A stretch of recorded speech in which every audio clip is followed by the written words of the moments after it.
Okay my dear students, क्या पढ़ेंगे हम? शिफ्टिंग ऑफ सेंटर ऑफ मास पढ़ेंगे, ठीक है ना। देखो बेटा, एक बात बताओ, अगर मैं आपसे बोलूं कि देसी देसी भाषा में समझता हूँ, ढंग से देखो इधर। अगर मैं बोलूं कि यहाँ पर 10 किलो का एक पत्थर रखा, ठीक है, और 2 किलो का एक पत्थर रखा, तो टोटल मास कितना रखा है यहाँ पे? 12 किलो का। सही है, पक्का, कोई दिक्कत? अगर मैं बोलूं कि यहाँ से 2 किलो का पत्थर निकाल लिया तो कितना मास रखा? 10 किलो का। 2 किलो पत्थर निकालने का मतलब मैं ऐसा भी तो बोल सकता हूँ कि 10 किलो और 2 किलो यहीं पड़ा है और मैंने -2 किलो यहाँ रख दिया। समझ लो, ये निकालने का मतलब ही -2, निकालने का मतलब नेगेटिव ही होता है ना। निकालने का मतलब क्या होता है? नेगेटिव। तो बेसिकली अगर 12 में से 2 किलो निकालूंगा तो 10 किलो बचेगा, तो मैं एक काम करता हूँ ना, 12 में ऐड कर देता हूँ -2 किलो, 10 किलो ही तो बचेगा। पॉइंट समझ में आ रहा है मैं क्या कहना चाह रहा हूँ? कि 12 में -2 किलो ऐड करने पे भी तो 10 किलो ही बनता है। समझ में आई बात? तो मैं इसी कॉन्सेप्ट का यूज़ करूँगा। मास बेसिकली नेगेटिव नहीं है, मास यहाँ पे नेगेटिव नहीं है कि -2 किलो ऐड कर दो। बेसिकली -2 किलो ऐड करने का मतलब निकालना ही है। समझ में आई? 2 किलो निकालना और -2 किलो ऐड करना, एक ही 2 किलो मास निकालना और -2 किलो ऐड करना, बात एक ही है, ठीक है। तो इसी कॉन्सेप्ट का हम यूज़ करेंगे। देखो कैसे, मान लीजिए कि ये डिस्क है। क्या है ये? डिस्क है, ध्यान से देखिए, ठीक है, यूनिफॉर्म है, ठीक है। मैंने क्या किया, ये R रेडियस है इसका, ठीक है। इसमें से एक डिस्क निकाल ली, इस R रेडियस की इसमें से एक डिस्क निकाल ली, बाहर निकाल ली। ये R रेडियस पूरा था, तो ये R/2 है। ये सेंटर है इसका, बड़ी वाली का सेंटर है, छोटी वाली का सेंटर है। तो बचा ये पोर्शन, ध्यान से देखो, ये पोर्शन बचा। सही है, मैंने करा बड़ी डिस्क में से छोटी डिस्क निकाल ली।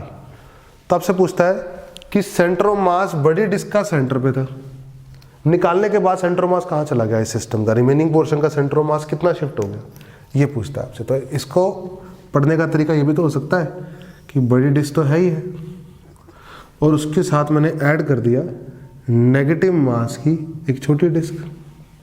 बोलो, समझ में आई कि नहीं आई बात? अगर बड़ी डिस्क का मास m है, मेरी बात सुनो, बड़ी पूरी डिस्क का मास m है, तो कितने एरिया का? πr² एरिया का। तो नेगेटिव डिस्क का मास मान लो m' है, तो कितने एरिया का है वो? पाई रेडियस कितना है उसका? r/2, r²/4 का। तो ये कट गया, तो m' आ गया m/4। बोलो, तो मैं एक काम करूँ, -m/4 ऐड कर दूँ m में ही, तो यही चीज़ बन जाएगी कि नहीं बन जाएगी? जो मैंने अभी सिखाया कि 12 किलो में प्लस का -2 किलो जोड़ दो, 10 किलो बन गया कि नहीं बन गया? वही चीज़। सही है, पक्का। तो ये ओरिजिन है, ये ओरिजिन है, ठीक है, कोई दिक्कत वाली बात नहीं है। इसका सेंटर ऑफ मास खुद के सेंटर पे, इसका सेंटर ऑफ मास इसके सेंटर पे, समझे? तो बस फिर क्या करोगे? m1x1 + m2x2 upon m1 + m2, centre of मास निकालने जा रहा हूं मैं।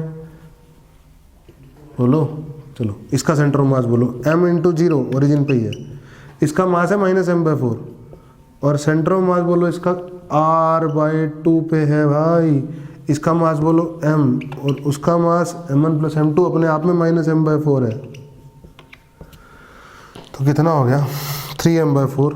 तो यह आ गया -mr/8 upon 3m/4, 4a2mm -r/6।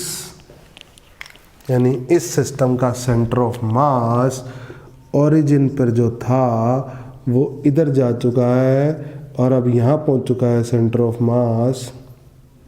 और कितना इधर जा चुका है? कितना इधर जा चुका है बेटा? r/6। क्या आ चुका है? r/6। बोलो, समझ में आया आपको ये? यस बोलो, समझ में आया बच्चों? ठीक है, इसके ऊपर एक एग्जांपल और लेते हैं हम, इसके ऊपर बेस्ड एक एग्जांपल और ले लेते हैं और समझाने के लिए। देखो मैंने क्या किया बेटा, जैसे एग्जाम्पल में अगर मैं आपको बोलूं कि